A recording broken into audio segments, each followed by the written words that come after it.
Je m'appelle Sophia Taylor.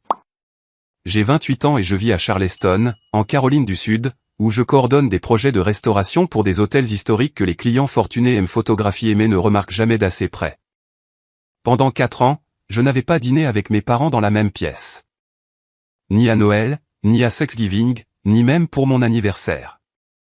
Alors, quand ils ont finalement accepté de prendre l'avion pour venir me voir, j'ai tout payé sans hésiter, 2 billets aller-retour, les bagages enregistrés, le transport à l'aéroport, et même une voiture de location au cas où ils voudraient explorer la ville. J'ai nettoyé ma maison de ville jusqu'à ce qu'elle ressemble à une photo de magazine. J'ai acheté des fleurs fraîches.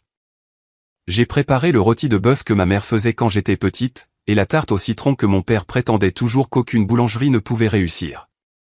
Chaque soir pendant une semaine, j'ai mis la table pour 4. Chaque soir, les bougies brûlaient plus bas tandis que mon téléphone restait silencieux. Il n'était qu'à 30 minutes de là, séjournant chez ma sœur, riant sur des photos qu'elle avait postées en ligne, tenant ses enfants, buvant du vin sur sa véranda, agissant comme si c'était des vacances en famille dont je m'étais accidentellement approché. Leur dernier jour, alors que le rôti refroidissait sur le comptoir et que les assiettes étaient toujours intactes, mon téléphone a vibré. Ma mère a envoyé un message, peut-être la prochaine fois, chérie. J'ai fixé ces 4 mots jusqu'à ce que quelque chose en moi se taise complètement. Pas brisée, pas en pleurs, silencieuse. Car à ce moment-là, j'avais déjà ouvert mon application bancaire, et je regardais 4 ans de paiement pour lesquels il ne m'avait jamais remercié. Avant de vous raconter ce que j'ai fait ensuite, et à quelle vitesse ils ont cessé de dire peut-être la prochaine fois, dites-moi quelle heure il est pour vous en ce moment, et d'où vous regardez? Je suis curieuse de voir jusqu'où cette histoire voyagera. La première nuit où ils ont choisi la maison d'Anna plutôt que la mienne, je me suis dit de ne pas réagir de manière excessive.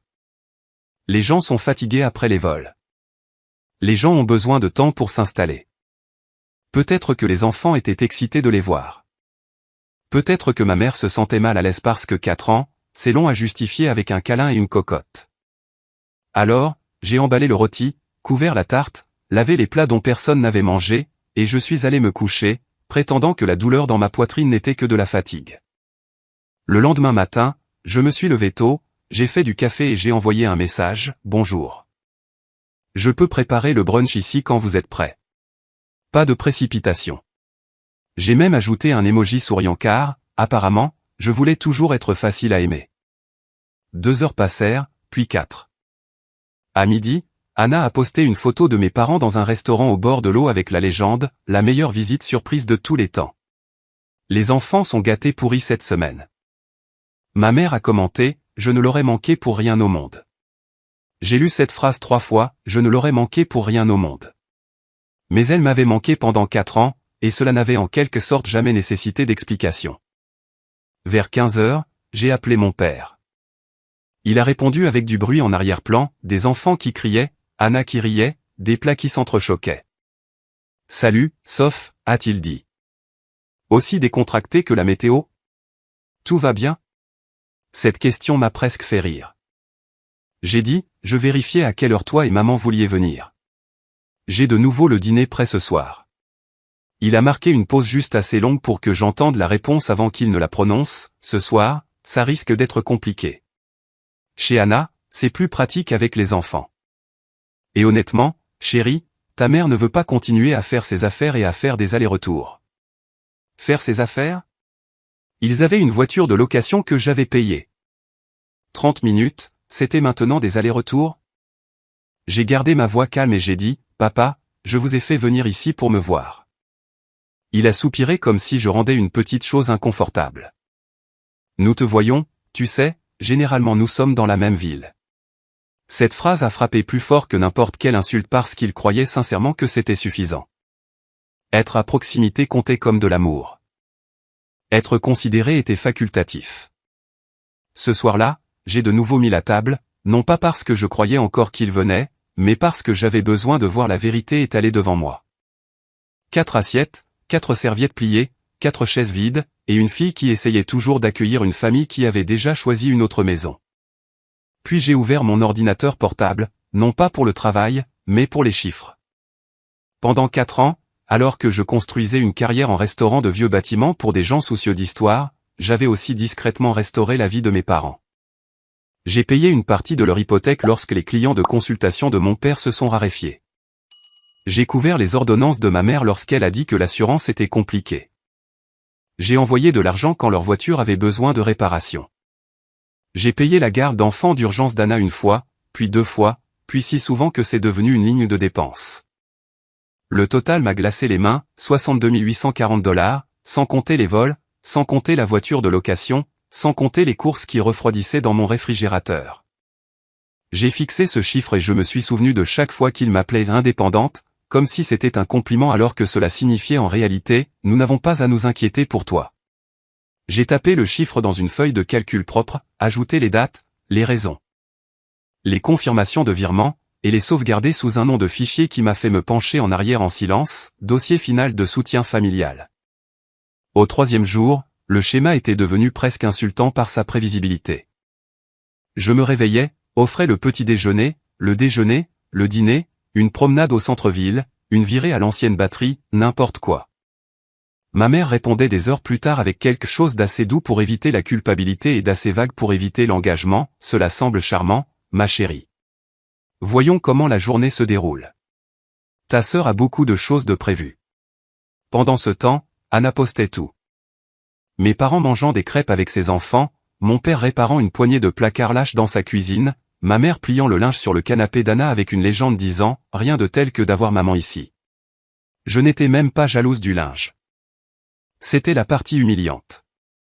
J'aurais été reconnaissante que ma mère soit assise dans ma cuisine, critiquant la façon dont j'organisais les tasses. J'aurais accueilli favorablement que mon père me signale une charnière qui grince. Je n'avais pas besoin d'une grande excuse, j'avais besoin de preuves que j'existais quand Anna était dans la pièce. Le 4e jour, ma meilleure amie, Olivia Monroe, est venue après le travail avec des plats à emporter parce qu'elle a dit que si je préparais un autre dîner intouché, elle jetterait personnellement ma cocotte dans le porc.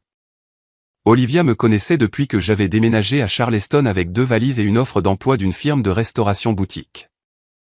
Elle m'avait vu prendre des appels d'urgence de mes parents lors d'ouverture de galeries, d'anniversaires, et même une fois pendant une alerte ouragan.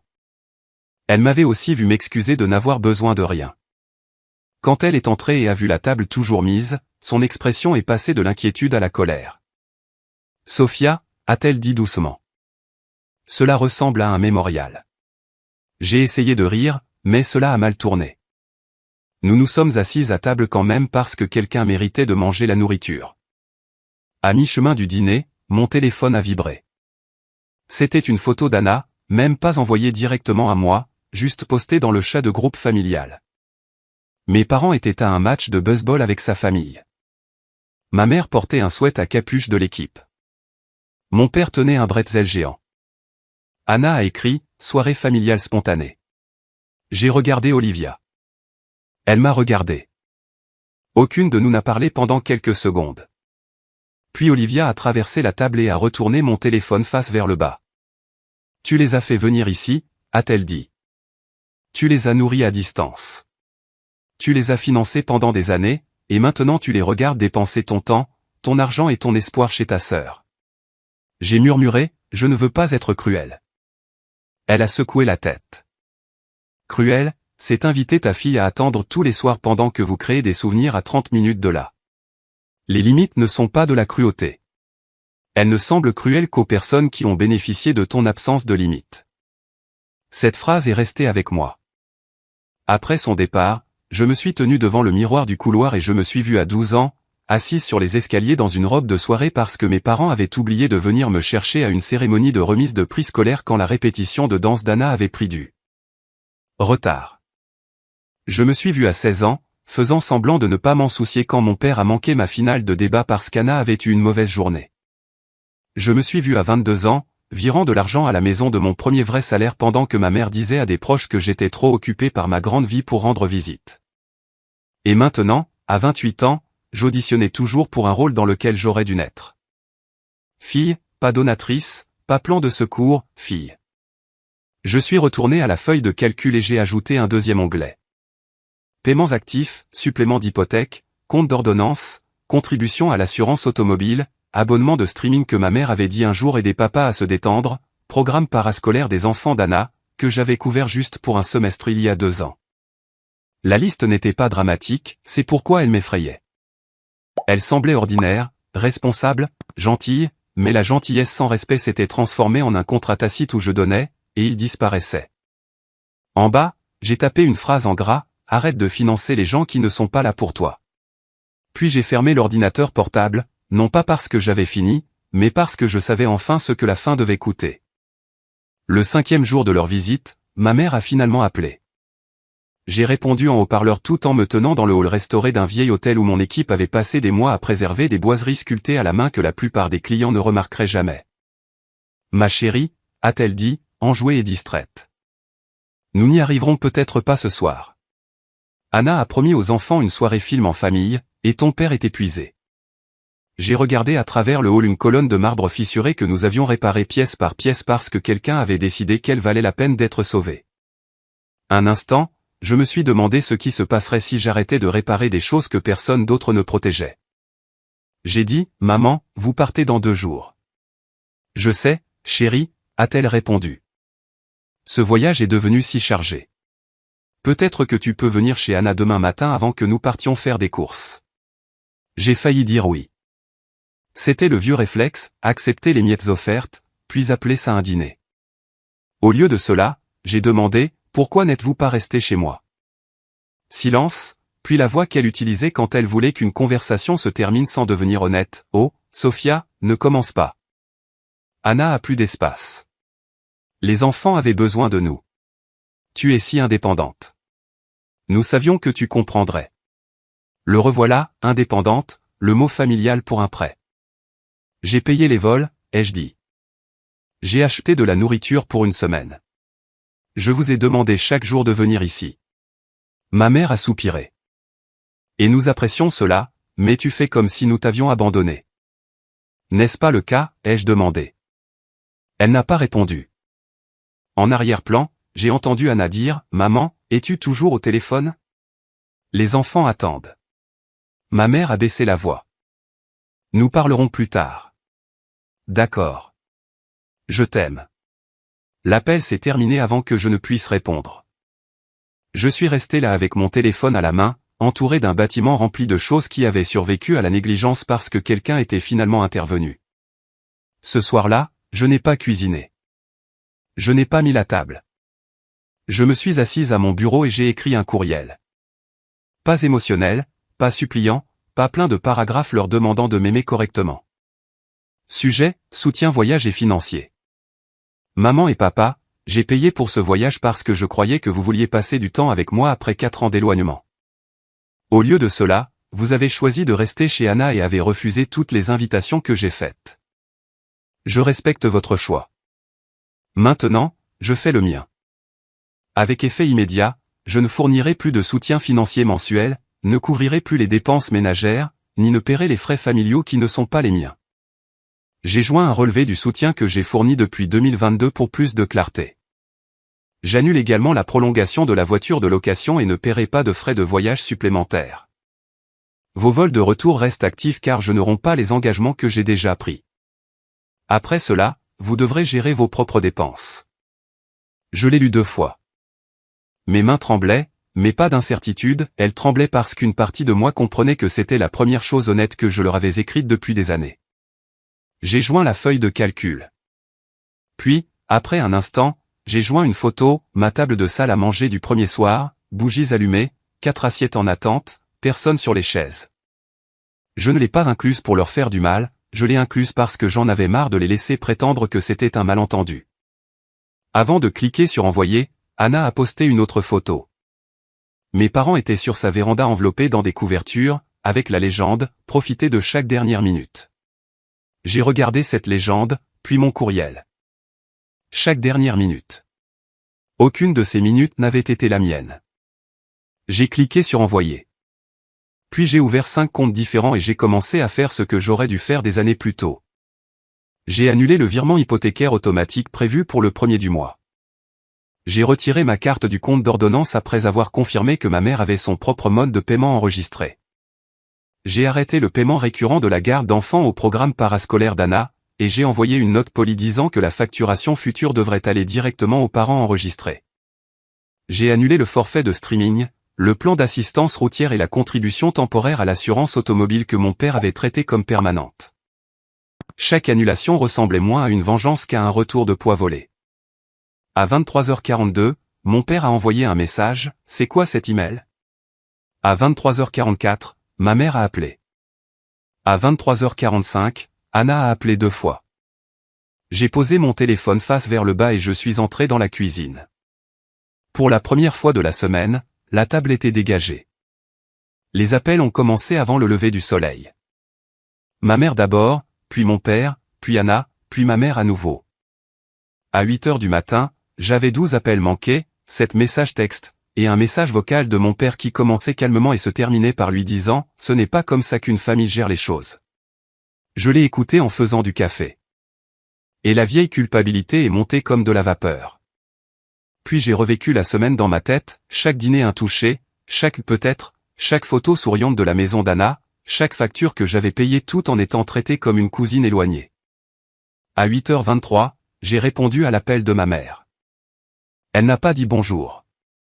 Elle a dit, « Sophia, tu dois annuler ce que tu as fait. » Sa voix était tendue, pas blessée comme je l'avais imaginé, mais paniquée. Cela m'a tout dit. « Bonjour, maman, ai-je dit. As-tu lu l'email ? » Bien sûr que je l'ai lu. Ton père l'a lu. Anna l'a lu. Nous avons tous lu ta petite feuille de calcul au point. Petite ? Plus de 62 000 $ sont devenus petits dès que cela les a mis mal à l'aise. Alors tu comprends, ai-je dit. Non, a-t-elle claqué. Je comprends que tu nous punis parce que nous sommes restés là où cela avait un sens pratique. Nous t'avons mieux élevé que cela. J'ai pris une lente inspiration. Vous m'avez élevé pour être utile. J'apprends à me faire respecter. Le silence a frappé la ligne. Puis la voix de mon père a coupé. Elle m'avait mise sur haut-parleur. C'est injuste, Sophia. Vraiment, ai-je demandé. Vous étiez à 30 minutes pendant une semaine. Je vous ai invité chaque jour. Vous n'êtes pas venu une seule fois. Mon père s'est raclé la gorge. Anna avait besoin d'aide avec les enfants. Et j'avais besoin de mes parents. Il n'a rien dit. Ma mère a rempli le silence avec la phrase qui a finalement brûlé les derniers de mes doutes, « Tu n'as pas d'enfant, Sophia. Tu ne comprends pas ce que sont les vraies obligations familiales. » Vraie famille ? J'ai ri une fois, doucement, parce que si je ne l'avais pas fait, j'aurais pu pleurer. Donc mon argent était réel, mais moi, non. La voix de ma mère s'est adoucie, mais pas en excuse, en stratégie. Chérie, c'est un mauvais moment. Les contrats de ton père sont lents. Le paiement de l'hypothèque arrive. Le renouvellement de mes médicaments est la semaine prochaine. Anna a déjà budgétisé autour de cette aide pour la garde d'enfants. Tu ne peux pas tout retirer d'un coup. Je peux, ai-je dit. Je viens de le faire. C'est égoïste, a-t-elle dit. Le voilà, le mot que les gens utilisent quand votre sacrifice cesse d'arriver à temps.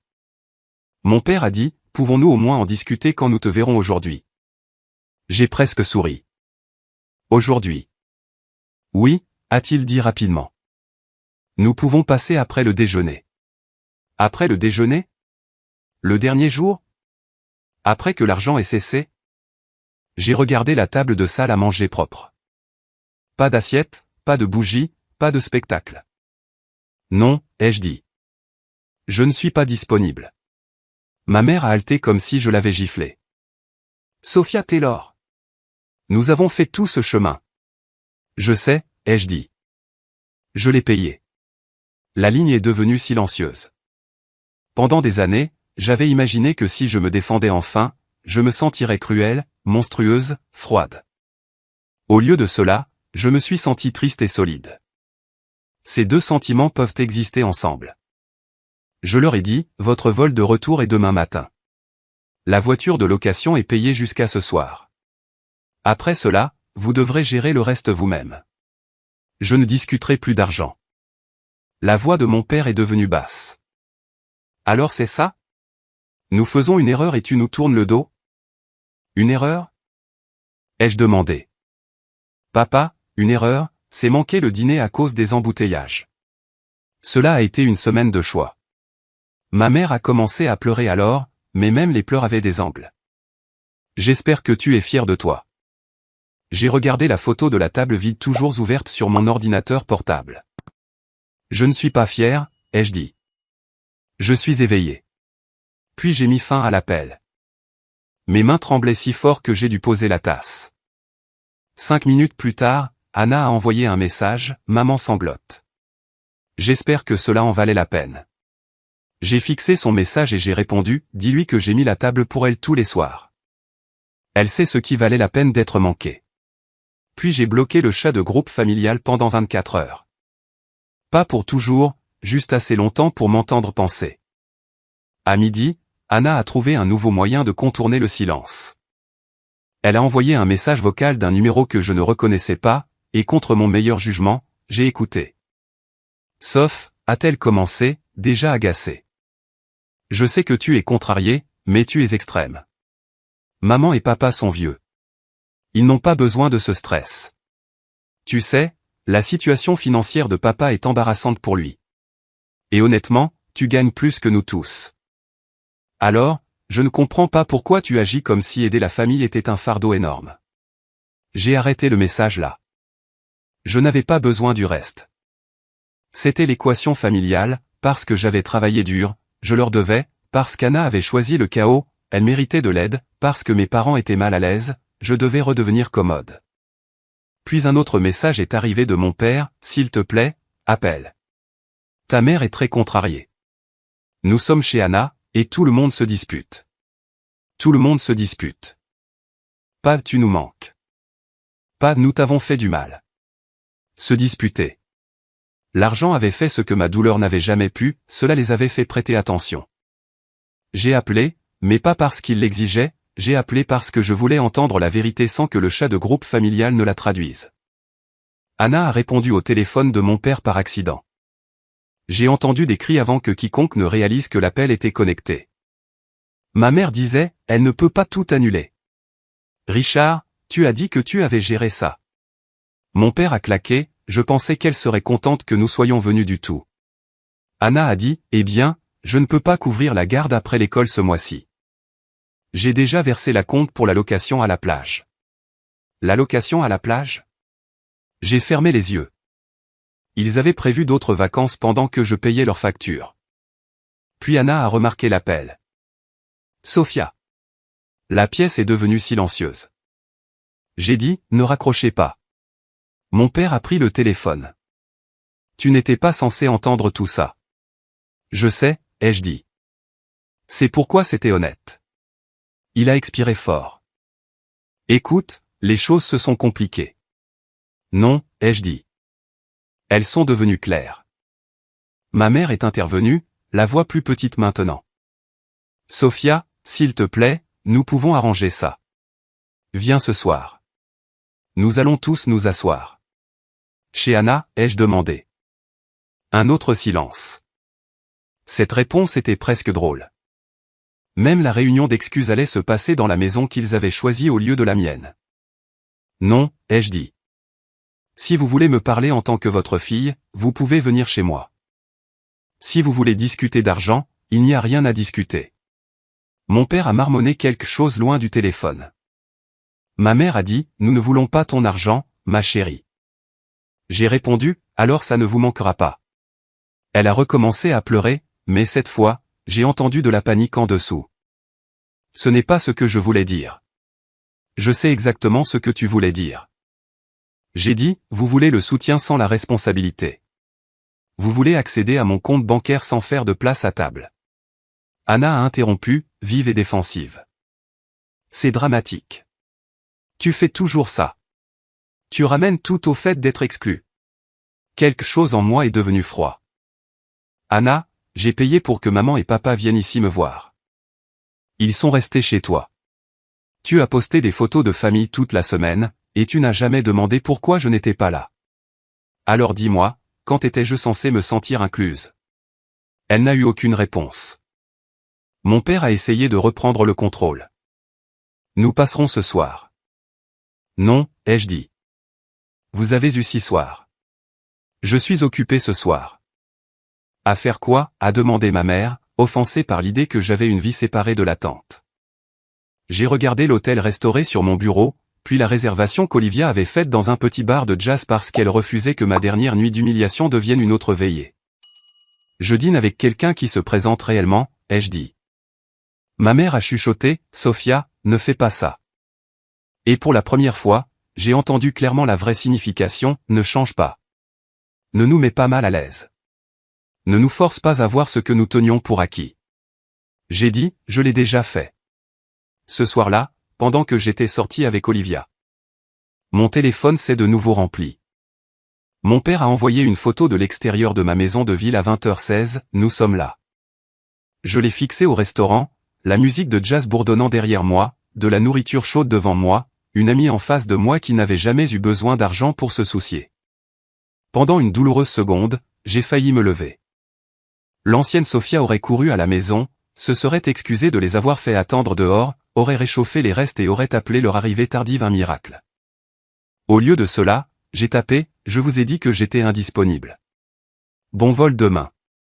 Mon père a répondu, votre mère pleure dans la voiture. J'ai répondu, j'ai pleuré à cette table seule pendant une semaine. Puis j'ai éteint mon téléphone et j'ai terminé mon dîner pendant qu'il était encore chaud. Le lendemain matin, ils sont rentrés chez eux sans voir l'intérieur de ma maison. Cette phrase sonnait autrefois comme un échec. Maintenant, elle sonne comme une preuve. Ils étaient venus jusqu'à Charleston, avaient dormi à 30 minutes de là, avaient passé 6 jours à choisir la véranda d'Anna, les enfants d'Anna, les courses d'Anna, les plans d'Anna. Et quand ils se sont finalement tenus à ma porte, c'était parce que l'argent avait cessé. Je n'ai pas dit cela pour me punir, je l'ai dit parce que la vérité a une forme. Et une fois que vous la voyez clairement, vous ne pouvez pas la replier dans le déni. La première semaine après leur départ a été difficile. Ma mère a envoyé de longs messages sur le sacrifice, la maternité, et à quel point je l'avais blessée. Mon père a envoyé des messages pratiques déguisés en messages émotionnels. Pouvons-nous parler de l'hypothèque? Puis ta mère te manque. Puis juste un mois le temps que nous nous ajustions. Anna a posté des citations vagues en ligne sur les gens qui oublient d'où ils viennent, suivies d'une photo d'une coûteuse location de plage qu'elle a ensuite supprimée. Pour une fois.